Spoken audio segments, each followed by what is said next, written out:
Hi friends, அனைவருக்கும் மாலை வணக்கம்.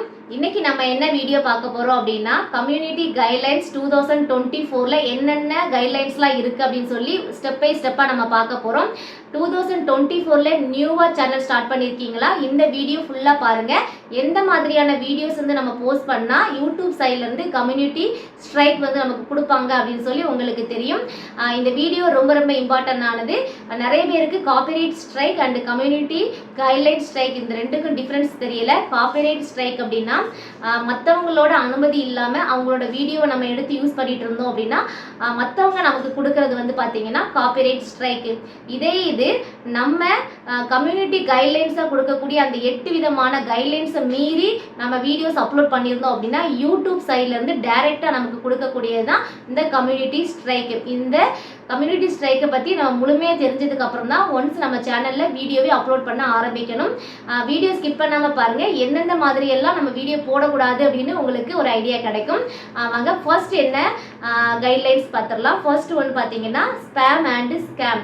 இந்த ஸ்பேம் அண்ட் ஸ்கேம் கீழே பார்த்தீங்கன்னா ஒரு 10 விதமான டாபிக் வருது. ஃபர்ஸ்ட் என்னன்னு பார்த்தீங்கன்னா சேம் கமெண்ட், அதாவது ஒரே விதமான கமெண்டை போயிட்டு எல்லாரோட கமெண்ட் பாக்ஸ்லேயும் நம்ம போயிட்டு எனக்கு சப்போர்ட் பண்ணுங்க, இல்லை எனக்கு ஹெல்ப் பண்ணுங்க, எனக்கு சப்ஸ்கிரைப் பண்ணுங்க அப்படின்னு சொல்லி நம்ம கமெண்ட் பண்ணுறதுனா அது வந்து கம்யூனிட்டி கைட்லைன்ஸை பாதிக்கக்கூடிய விஷயம். அந்த மாதிரி ரெகுலராக நம்ம வந்து ஒன்றுக்கு மேற்பட்ட சேனலில் போய் கமெண்ட் பண்ணோம் அப்படின்னா நமக்கு ஸ்ட்ரைக் வந்து யூடியூப் சைட்லேருந்து கொடுத்துருவாங்க. ஸோ இனிமேல் அந்த மாதிரி யாரும் கமெண்ட் பண்ணாதீங்க. அடுத்து சம்மந்தமே இல்லாத தம்ப்லைன், அடுத்து டைட்டில், டிஸ்கிரிப்ஷன், ஹேஷ்டேக் எல்லாம் கொடுக்குறது. அதாவது ஒரு வீடியோக்கு நம்ம வீடியோட கண்டென்ட் வேற மாதிரி இருக்கும், ஆனால் அதில் இருக்கக்கூடிய தம்ப்லைன் வந்து டோட்டலி சேஞ்சாக இருக்கும். அந்த மாதிரி இர்ரெலவெண்டான டாபிக்ஸில் தம்ப்லைன்ஸ் வந்து சேஞ்ச் அப் நம்ம கொடுத்தோம் அப்படின்னா கண்டிப்பாக அதுவுமே நம்மளோட கைட்லைன்ஸை பாதிக்கக்கூடிய விஷயம். ஸோ அந்த மாதிரியான விஷயத்த பண்ணக்கூடாது. தேர்ட் என்னன்னு பார்த்தீங்கன்னா ஒரே வீடியோ நம்ம ஒரு வீடியோ எடுத்துட்டு அதில் வந்து நிறைய சேனல் வந்து நம்ம வச்சுருப்போம். நிறைய சேனலில் சேம் வீடியோவை நம்ம போஸ்ட் பண்ணுறது, அந்த மாதிரி யாராவது பண்ணிட்டு இருந்தீங்கன்னா இனி பண்ணாதீங்க. அதுவும் நம்மளோட கம்யூனிட்டி கைட்லைன்ஸை பாதிக்கக்கூடிய ஒரு விஷயம். நாலாவது என்னன்னு பார்த்தீங்கன்னா சப் டு சப். இந்த சப் டு சப் அப்படின்னா என்னன்னா, நான் உங்களை சப்ஸ்கிரைப் பண்ணுறேன், நீங்கள் என்னோட சேனலை சப்ஸ்கிரைப் பண்ணி பாருங்க அப்படின்னு சொல்லி நிறைய பேரோட கமெண்ட் பாக்ஸ்லேயே சரி நம்ம போய் கமெண்ட் பண்ணுறது, அந்த மாதிரி சப் ஃபார் சப் வந்து பண்ணவே கூடாது. அந்த மாதிரி நீங்கள் பண்ணினீங்க அப்படின்னா இனி பண்ணாதீங்க. இது உங்களோட சேனலுக்கு ரொம்ப ரொம்ப ஆபத்தான ஒரு விஷயம். அடுத்து பார்த்தீங்க அப்படின்னா ஏழாவது ஒரு முக்கியமான ஒரு பாயிண்ட் என்னன்னா, ரொம்ப ஃபேமஸாக இருக்கக்கூடிய ஒரு யூடியூபரோட லோகோவாக இருக்கட்டும், அவங்களோட சேனலோட நேம், அவங்களோட பேனர் எல்லாத்தையுமே காப்பி பண்ணி அப்படியே டிக்டோவா இன்னொரு சேனல் மாதிரி, அதாவது அவங்களோட சேனல் எது, ஒரிஜினல் சேனல் எது, டூப்ளிகேட் சேனல் எது தெரியாத அளவுக்கு சேம் டு சேமா நம்ம காப்பி பண்ணி நியூவாக ஒரு சேனல் கிரியேட் பண்ணி ரன் பண்ணோம் அப்படின்னா, அதாவது ஆடியன்ஸுக்கு கன்ஃபியூஸ் ஆகும், இந்த ஃபேமஸான யூடியூபரோட சேனல் தான் அப்படின்னு சொல்லி அவங்களே கன்ஃபியூஸ் ஆகி ஃபாலோ பண்ணுற அளவுக்கு நம்ம ஒரு சேனல் கிரியேட் பண்ணி ரன் பண்ணோம் அப்படின்னா அதுவும் ஸ்கேமில் வரும். ஸோ அந்த மாதிரி எந்த ஒரு விஷயத்தையும் நம்ம பண்ணிட்டு இருந்தோம் அப்படின்னா அதுவும் கம்யூனிட்டி கைட்லைன்ஸை மீறுற மாதிரியான ஒரு விஷயம்.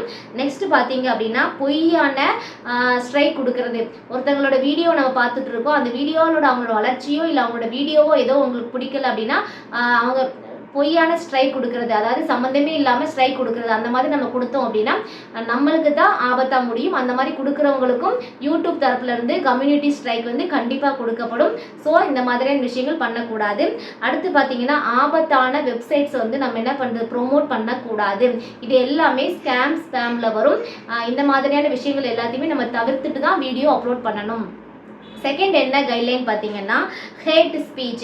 அதாவது ஒரு குறிப்பிட்ட நபரையோ இல்லை ஒரு குறிப்பிட்ட இடம் இல்லை ஒரு ஜெண்டர், ஒரு ரிலீஜியன், ஒரு கேஸ்ட், இந்த மாதிரி நேஷனாலிட்டி, அந்த மாதிரி இருக்கக்கூடிய ஒவ்வொரு விஷயத்தையும் நம்ம வந்து குறித்து நம்ம வந்து கமெண்ட் பண்ணவோ, அவங்கள ஹார்ஸ்ஃபுல்லாக பேசவோ, அவங்களுக்கு ஹார்ஃபுல்லாக கமெண்ட் வந்து பண்ணக்கூடாது. வல்கரான ஸ்பீச் எதுவுமே பேசக்கூடாது. அந்த மாதிரி நம்ம ஏதாவது வீடியோஸ் போஸ்ட் பண்ணியிருந்தோம் அப்படின்னா நம்மளோட சேனலுக்கு கண்டிப்பாக கம்யூனிட்டி ஸ்ட்ரைக் வரும். அடுத்து பார்த்தீங்கன்னா மூணாவது ஆப்ஷன் என்னன்னு பார்த்தீங்கன்னா டேஞ்சரஸ் அண்ட் வயலன்ஸ். உங்களுக்கு ஹெட்டிங்கை பார்த்தாலே தெரிஞ்சிருக்கும். உயிருக்கு ஆபத்து தரக்கூடிய எந்த விதமான கண்டென்ட்டையும் நம்மளோட சேனலில் போஸ்ட் பண்ணக்கூடாது. அதாவது இப்போ நெருப்பில் விளையாடுற மாதிரி, அதாவது சர்க்கஸில் நெருப்பு வலையை வச்சு விளையாடுவாங்களா, அந்த மாதிரி நெருப்பில் விளையாடுற மாதிரியான விஷயங்கள் நம்மளோட கண்டென்ட்டில் இருக்கக்கூடாது. அது மாதிரி நிறைய வந்து ஷார்ப் ஆப்ஜெக்ட் வச்சு யூஸ் பண்ணக்கூடிய, இப்போ கையை வந்து கட் பண்ணுற மாதிரி, அதுக்கப்புறம் நிறைய வயலன்ஸ் தூண்டுற மாதிரியான விஷயங்கள் வந்து நம்மளோட கண்டென்ட்டில் இருக்கவே கூடாது. அடுத்து பார்த்தீங்க அப்படின்னா பார்த்தீங்கன்னா செக்ஸுவல் கண்டென்ட், அதாவது 18+ வீடியோஸ் வந்து நம்மளோட சேனலில் அப்லோட் பண்ணக்கூடாது. இது வந்து ரொம்ப ரொம்ப தவறான விஷயம். அடுத்து பார்த்தீங்கன்னா சைல்டு சேஃப்டியை பாதிக்கக்கூடிய விஷயங்களை வந்து நம்மளோட சேனலில் இருக்கக்கூடாது. சைல்டு சேஃப்டியிலே பார்த்தீங்கன்னா நிறைய விஷயங்கள் இருக்குது. குழந்தைங்களை வந்து நம்மளோட சேனலில் கேட்டகரி வந்து என்ன சூஸ் பண்ணியிருக்கோம், it not make for kids choose பண்ணிவிட்டு குழந்தைங்கள ஒரு குறிப்பிட்ட நேரத்துக்கு மேலே நம்ம வீடியோவில் கொண்டு வந்தோம் அப்படின்னா ஆட்டோமேட்டிக்காக ஃபர்ஸ்ட் ஸ்டெப்பாக என்ன பண்ணுவாங்க, கமெண்ட் பாக்ஸை ஆஃப் பண்ணிடுவாங்க. அவங்க எல்லாருக்குமே தெரியும், குழந்தைங்க எந்த வீடியோவில் வர்றாங்களோ அதுக்கு ஃபர்ஸ்ட் தடை பண்ணுறது கமெண்ட் வந்து ஆஃப் பண்ணிடுவாங்க. அடுத்து பார்த்தீங்க அப்படின்னா ஸ்ட்ரைக் வந்து டைரெக்டாக கொடுத்துருவாங்க. குழந்தைங்க குறிப்பிட்ட மணி நேரத்துக்கு மேலே இருந்தாங்க அப்படின்னா, அதாவது 13 வயசுக்கு கீழே உள்ள குழந்தைங்க இருந்தாங்க அப்படின்னா உடனடியாக நமக்கு ஸ்ட்ரைக் கொடுத்துருவாங்க. இது எந்த மாதிரி எல்லாம் கொடுப்பாங்கன்னு பார்த்தீங்கன்னா, இப்போ வந்து குழந்தைங்க தீபாவளிக்கு பட்டாசு வெடிக்கிறாங்க, நம்ம அதை ஆசையாக எடுத்து வீடியோ அப்லோட் பண்ணியிருப்போம். ஆனால் தீபாவளிக்கு பட்டாசு வெடிக்கிறது நெருப்பு கூட குழந்தைங்க தனியாக விளையாடுறதுக்கு ஈக்குவல். ஸோ அது வந்து சேஃப்டி கிடையாது அப்படிங்கிற கணக்கு எடுத்துக்கிட்டு உங்களுக்கு ஸ்ட்ரைக் கொடுக்க வாய்ப்பு இருக்குது. அதே மாதிரி நிறைய விஷயங்கள் இருக்குது. ஷார்ப் ஆப்ஜெக்ட், இந்த மாதிரி வயக்காட்டில் மண் வெட்டுற மாதிரி இல்லை அருவாளோட வச்சு விளாடுற மாதிரி குழந்தைங்க வந்து ஷார்ப் ஆப்ஜெக்ட் ஏதாவது பயன்படுத்திட்டு இருந்தாங்க அப்படின்னா அதுக்கு கூட கண்டிப்பாக ஸ்ட்ரைக்கு கொடுக்க வாய்ப்பு இருக்குது. ஸோ குழந்தைகள் பேரண்ட்ஸோட கைட்லைன்ஸ் இல்லாமல் உங்களோட வீடியோவில் ஏதாவது ஒரு விஷயம் பண்ணாங்க அப்படின்னா கண்டிப்பாக உங்களுக்கு ஸ்ட்ரைக் வரும். இந்த விஷயத்தை நீங்கள் அவாய்ட் பண்ணிக்கோங்க. அடுத்து பார்த்தீங்கன்னா சைபர் புல்லிங் அண்ட் ஹராஸ்மெண்ட். இந்த டாபிக் வந்து ரொம்ப இம்பார்ட்டன்ட். அதாவது அனுமதி இல்லாமல் ஒரு பர்சனோட நேமையோ அவங்களோட வீடியோஸ் அவங்களோட ஃபோட்டோஸ் எதையுமே நம்மளோட சேனலில் யூஸ் பண்ணக்கூடாது. அவங்களோட பர்மிஷனோட தான் நம்ம வந்து சேனலில் அவங்களோட வாய்ஸையோ அவங்களோட வீடியோவோ அவங்களோட ஃபோட்டோவோ நம்ம யூஸ் பண்ணணும். அப்படி நம்ம அனுமதி இல்லாமல் பண்ணோம் அப்படின்னா கண்டிப்பாக யூடியூப் சைட்லேருந்து நமக்கு ஸ்ட்ரைக் வரும். அதுக்கப்புறம் பார்த்தீங்கன்னா ஒருத்தங்களை வந்து பிளாக்மெயில் பண்ணுற மாதிரி அவங்கள மிரட்டுற மாதிரியான வல்கரான வேர்ட்ஸ் யூஸ் பண்ணுறது, அப்புறம் அவங்க வீடியோஸ் இருக்குல்ல அதெல்லாமே கைட்லைன்ஸை பாதிக்கக்கூடிய விஷயங்கள். இந்த மாதிரி விஷயங்கள் பண்ணக்கூடாது. அவங்களோட அனுமதி இல்லாமல் ஒருத்தவங்களோட ஃபோன் நம்பரை ஷேர் பண்ணக்கூடாது. அதே மாதிரி அவங்களோட அட்ரஸையும் நம்ம வந்து ஷேர் பண்ணக்கூடாது. இதுவும் ரொம்ப ரொம்ப ஆபத்தான ஒரு விஷயம். அதனால இதுவும் கைட்லைன்ஸ் பாதிக்கக்கூடிய ஒரு விஷயமா இருக்குது. ஸோ இந்த மாதிரி யாரும் வீடியோ போஸ்ட் பண்ணக்கூடாது.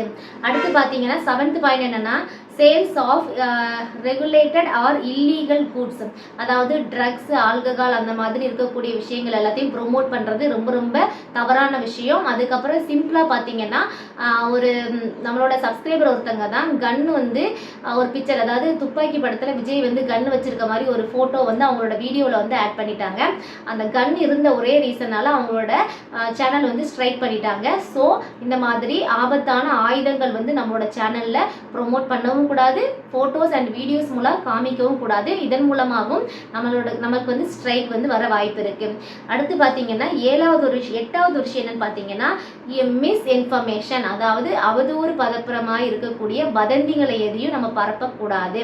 அதாவது உண்மைக்கு புறம்பான கருத்தை நம்மளோட சேனலில் சொல்லக்கூடாது. அது ஒரு பர்சனாக இருந்தாலும் சரி ஒரு ப்ராடக்டாக இருந்தாலும் சரி உண்மைக்கு புறமான கருத்துக்கள் இருக்கக்கூடிய வீடியோஸை யூடியூப் சைட்லேருந்து கம்யூனிட்டி கைட்லைன்ஸ் மூலமாக ஸ்ட்ரைக்கு கொடுக்கறதுக்கான வாய்ப்பு இருக்குது. இப்போ சொன்ன 8 பாயிண்ட் தான் ரொம்ப ரொம்ப இம்பார்ட்டன்ட். இது எதையுமே நம்ம மீறாத அளவுக்கு தான் வீடியோ போடணும். ஓகே, நிறைய பேருக்கு வந்து ஒரு டவுட் இருக்கும், நீங்கள் சொன்ன 8 பாயிண்ட்டையுமே நிறைய பேர் வந்து யூஸ் பண்ணியிருக்கிறாங்க, நிறைய பேர் வீடியோ போஸ்ட் பண்ணிட்டு இருக்காங்க, அவங்களுக்கு எதுவுமே ஸ்ட்ரைக் வரலையே அப்படின்னு யோசனை வரும்.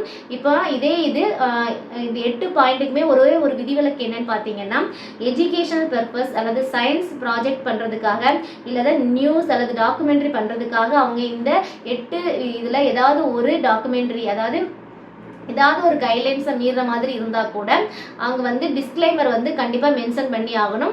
நான் மென்ஷன் பண்ணிவிட்டு இது ஒரு எஜுகேஷன் பர்பஸ்க்காக தான் நாங்கள் வந்து இந்த யூடியூப் கைட்லைன்ஸ் பாலிசியை இல்லை கொஞ்சம் மீறுறோம் அப்படின்னு சொல்லி டிஸ்க்ளைமர் கொடுத்துடணும். ஒன்லி ஃபார் எஜுகேஷனல் பர்பஸ் அப்படின்னு சொல்லி டிஸ்க்ளைமர் கொடுத்துட்டு அவங்க இதில் ஏதாவது ஒரு பாலிசியை வந்து ஏதாவது ஒரு பாலிசினா இல்லை 8 பாலிசியில் ஏதாவது ஒன்றை கூட அவங்க மீறுற மாதிரி இருக்கலாம். ஏன்னா ஒரு டாக்குமெண்ட்ரி மூவி பண்ணும்போது கண்டிப்பாக வந்து ஒரு ஆயுதங்கள் அந்த மாதிரி ஏதாவது ஒரு விஷயங்கள் வர வேண்டிய வாய்ப்பு இருக்கும். அடுத்தது பிளட் அந்த மாதிரி ஏதாவது விஷயங்கள் காட்ட வேண்டியது இருக்கும். நியூஸ் சேனல் அப்படிங்கிற பொறுத்த வரைக்கும் நிறைய நியூஸ்கள் வந்து போட்டுட்டு இருப்பாங்க. ஸோ நிறைய விஷயங்கள் வந்து இதில் இருக்கக்கூடிய 8 விஷயங்கள்ல மீறக்கூடிய விஷயங்கள் வந்து எஜுகேஷன் பர்பஸ்க்கு மட்டும்தான் நம்ம வந்து யூஸ் பண்ணிக்கிடலாம். அதுவும் எஜுகேஷன் பர்பஸ் இல்லை அப்படின்னு கண்டுபிடிச்சாங்க அப்படின்னா கண்டிப்பாக ஸ்ட்ரைக் கொடுத்து உங்கள் சேனல்லையே க்ளோஸ் பண்ணிடுவாங்க. அடுத்து பார்த்தீங்கன்னா இந்த ஸ்ட்ரைக் வந்து வந்தால் எத்தனை ஸ்ட்ரைக் வந்தால் உங்கள் சேனல் வந்து யூடியூப் சைட்லேருந்து டெலீட் பண்ணுவாங்க அப்படின்னு பார்த்தீங்கன்னா ஃபர்ஸ்ட் ஒரு ஸ்ட்ரைக் வந்துருச்சு, இந்த 8 விஷயத்தை நீங்கள் மீறி ஃபர்ஸ்ட் ஒரு ஸ்ட்ரைக் வந்துருச்சு அப்படின்னா என்ன பண்ணுவாங்க, ஃபர்ஸ்ட் 1 வீக்குக்கு உங்களோட சேனலை வந்து க்ளோஸ் பண்ணி வைப்பாங்க.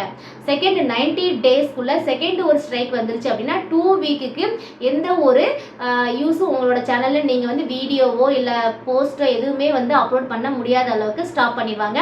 அதே இது 90 டேஸ்க்குள்ள 3வது ஸ்ட்ரைக்கும் நீங்கள் வாங்கிட்டீங்க அப்படின்னா உங்களோட சேனலை பர்மனண்டாக டெர்மினேட் பண்ணிடுவாங்க, அதாவது உங்கள் சேனல்லையே க்ளோஸ் பண்ணிடுவாங்க. ஸோ நீங்கள் முடிஞ்ச அளவுக்கு இந்த 8 பாயிண்ட்டை மீறாத அளவுக்கு உங்களோட வீடியோ போஸ்ட் பண்ணுங்கள். அடுத்து பார்த்தீங்கன்னா நிறைய பேருக்கு ஒரு டவுட் இருக்கும் இந்த டைமில், இந்த 8 விதமான கைட்லைன்ஸை மீறுற மாதிரியான நிறைய சேனல்கள் இருக்குது. அதாவது நிறைய வல்கரான கமெண்ட் பாஸ் பண்ணுறதா இருக்கட்டும், ஹேட் ஸ்பீச்சஸாக இருக்கட்டும், அடுத்தால சைல்டு அப்யூஸ் பண்ணுற மாதிரியான விஷயங்களாக இருக்கட்டும், சைபர் புல்லிங்காக இருக்கட்டும், எல்லா விஷயங்களுமே யூடியூப்பில் வந்து நடந்துக்கிட்டு தான் இருக்குது. அவங்களோட சேனலுக்கு இது வரைக்கும் ஸ்ட்ரைக் வந்திருக்கா அப்படின்னு நமக்கு தெரியாது. கண்டிப்பாக இந்த மாதிரியான விஷயங்களை நம்ம மீறணும் அப்படின்னா அவங்களோட சேனலுக்கு தெரியும் ஸ்ட்ரைக் வந்திருக்கும். இதே இது அவங்க தொடர்ந்து ரெகுலராக பண்ணால் அவங்களோட சேனலை வந்து க்ளோஸ் பண்ணிடுவாங்க. இந்த விஷயத்த உடனடியாக யூடியூப் கண்டுபிடிக்குமா அப்படின்னு கேட்டிங்கன்னா இந்த விஷயத்தை கண்டுபிடிக்கிறதுக்கு 1 டே ஆகலாம், இல்லை 1 வாரம், இல்லை 1 மாதம், இல்லை 1 வருஷத்துக்கு அப்புறம்னாலும் கண்டிப்பாக இந்த 8 விஷயத்தில் ஏதாவது ஒரு விஷயம் நம்ம மீறி பண்ணியிருந்தோம் அப்படின்னா கண்டிப்பாக நம்மளோட சேனல் எப்போ வேணாலும் ஸ்ட்ரைக் வர்றதுக்கு வாய்ப்பு இருக்குது. ஸோ நீங்கள் ரொம்ப கேர்ஃபுல்லாக ரொம்ப அண்டர்ஸ்டாண்டிங்காக உங்களோட வீடியோ அப்லோட் பண்ணுங்கள். கண்டிப்பாக ஸ்ட்ரைக் வந்துருச்சு அப்படின்னா அதை வந்து டெலீட் பண்ணாதீங்க. ஸ்ட்ரைக் வந்த உடனே எல்லாரும் பயந்துக்கிட்டு என்ன பண்ணுவாங்க, உடனே டெலீட் பண்ணிடுவாங்க. அப்படி டெலீட் பண்ணணும்னு அவசியம் கிடையாது. நம்ம நேற்று ஒரு வீடியோ போஸ்ட் பண்ணியிருந்தோம், ஒரு ஸ்ட்ரைக் வந்துருந்துச்சுன்னா நம்ம எப்படி அப்பீல் பண்ணணும், அதன் மூலமாக ஒரே கிளிக்கில் எப்படி அந்த ஸ்ட்ரைக்கை வந்து நம்ம வந்து க்ளோஸ் பண்ணலாம், ரிமூவ் பண்ணலாம் அப்படின்னு சொல்லி வீடியோ அப்லோட் பண்ணியிருக்கோம். கண்டிப்பாக அதை விசிட் பண்ணி பாருங்கள். ஸ்ட்ரைக் வந்திருக்கா இது வரைக்கும் உங்களுக்கு ஸ்ட்ரைக் வந்துருந்துச்சு அப்படின்னா மறக்காம கமெண்ட்ல சொல்லுங்க. அப்படியே ஸ்ட்ரைக் வந்தீங்கன்னா நான் நேற்று போட்ட வீடியோவில் நான் சொல்லியிருக்கேன் அப்ளை பண்ணக்கூடிய ஆப்ஷன் யூஸ் பண்ணி அப்பீல் பண்ணுங்க.